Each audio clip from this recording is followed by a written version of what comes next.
আসসালামু আলাইকুম এভরিওয়ান। আমার পাশে দাঁড়িয়ে আছেন অর্ণব ভাই। তো আজকে আমাদের পার্কেও নিয়ে এসেছেন এবং ওনার কাছ থেকে আমাদের পার্কের এক্সপিরিয়েন্স সম্পর্কে জানতে যাবো। তো ভাই, আপনার কাছে কেমন লাগছে? ভাই অস্থির। আমরা শ্রীমঙ্গল এটা নিয়ে 3বার আসছি। হ্যাঁ, ঘোরার জন্য, মানে আমরা তো জঙ্গলে ঘুরি। হ্যাঁ, ঘোরার জন্য অথবা কোনো এক জায়গায় ভালো মতো স্টে করে খাবার টাবার খাবার, একটা সুন্দর ভিউ থাকে না, যদিও আমরা জঙ্গল পছন্দ করি, বাট মাঝে মাঝে ইচ্ছা করে যে সবাই এটা এক জায়গায় চিল করি। ওরকম কোনো জায়গা নাই হ্যাঁ শ্রীমঙ্গলের ভিতরে। তো অস্থির একটা জায়গা, প্লাস আমরা যে জিনিস পছন্দ করি অ্যানিমেল, ওই দুইটা জিনিস একসাথে কম্বাইন করে দিচ্ছে। আপনার রেস্টুরেন্ট আছে, খেলার জায়গা, বাচ্চাদের খেলার জায়গা আছে যেখানে আমরাও খেলছি। এরপরে আপনার অ্যানিমেলস আছে, আপনি অ্যানিমেলের সাথে ইন্টারাকশন করতে পারবেন। তারপরে আপনার ওই যে একটা মিউজিয়াম আছে, যেটাতে যদি আমাদের মানে আমরা আরও আগে যাওয়া উচিত ছিল। আমরা একটু তাড়াহুড়ায় গেছি, অনেক জোস একটা জায়গা। আপনি ওইখানে 2-3 ঘন্টা অনায়াসে স্পেন্ড করে ফেলতে পারবেন, উপরে নিচে ছবি তুলা। হ্যাঁ, অনেক রকমের গেমস আছে। তারপরে অনেকগুলো সুন্দর সুন্দর স্ট্যাচু আছে, একটা ডাইনোসর আছে আমার খুব পছন্দের। হ্যাঁ, এরকম আরো অনেক অনেক কিছু আছে যেগুলো আমরা অনেকগুলো ও আরেকটা আছে, ওই যে ওটা কি বলে, গোলক ধাঁধা। হ্যাঁ, গোলক ধাঁধা আছে ভাই, অস্থির।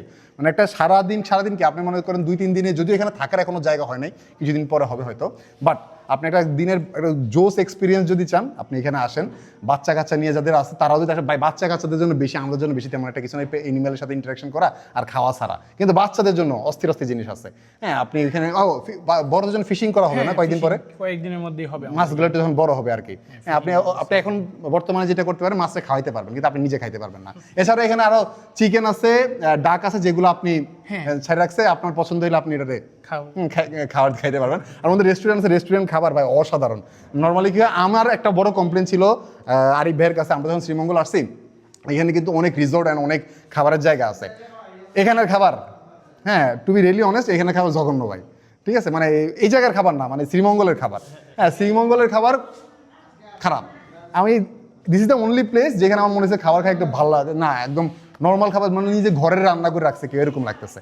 অসাধারণ এক্সপিরিয়েন্স, অসাধারণ খাবার। মানে হ্যাঁ, ও আরে গরু মাংস ভাই, অস্থির গরু মাংস।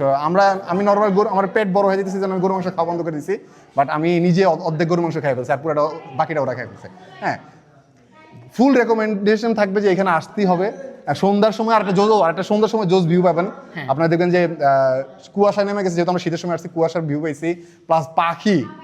হ্যাঁ, মানে ইকো রিসর্ট। হ্যাঁ, আপনি এখানে আসবেন, দেখবেন যে ওনাদের তো কেজি বার্ড আছে, এক্সোটিক বার্ডসগুলো আছে। এছাড়াও যে আমাদের দেশি বা পাখিগুলো আছে না, এগুলো দেখবেন পুরা পার্কের ভিতরে বিভিন্ন জায়গায় বাসা করে রাখছে, অ্যাক্টিভিটি আছে। আমরা অনেকগুলো পাখির বাসা দেখছি, মনিয়া পাখি, ঘুঘু পাখি, হ্যাঁ, তারপরে বক উড়ে যাইতেছে।